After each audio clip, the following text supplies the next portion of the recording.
Men Jonimqulova Ma'mura 71-umr ta'lim maktabining 11-sinf o'quvchisiman. Men yoshligimdan tizim sinf to'garagiga qiziqqanman. Ota-onam meni shu yo'nalish bo'yicha shu qiziqishlarimga to'sqinlik qilmagan holda bu yo'nalishga meni to'garakka berganlar. Buning uchun ota-onamga kattakon rahmat aytaman. Agarda ular meni to'garakka qo'ymaganida, balki men qiziqishlarim so'nib qolib, kelajakda o'z kasbimni, yo'nalishimni topa olmagan bo'lardim. Rasm chizmoqchi bo'lganimda, ilhom kelganda o'z qalbimdagi kechinmalarni, his-tuyg'ularni, hayolimga qanaqa bir fikr o'y kelsa, o'shani qog'ozga tushirishga harakat qilaman.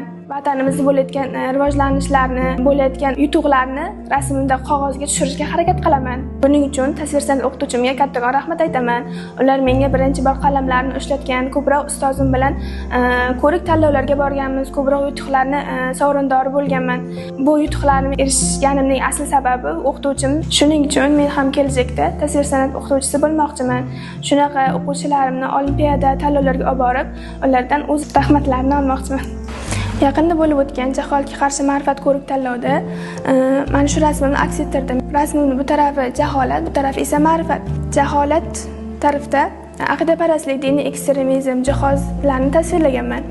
Mana bu bola esa sovuq qurollarni tashlab ma'rifat tomonga yo'l olmoqda. Yana dronlarni ham tasvirlaganman. Dronlarni ba'zi bir davlatlarda urushni ommaga yetkazish uchun foydalanishadi. Ba'zi davlatlarda esa dronlarni yaxshilik yo'lida, to'y marosimlarda, bayramlarda foydalanishadi.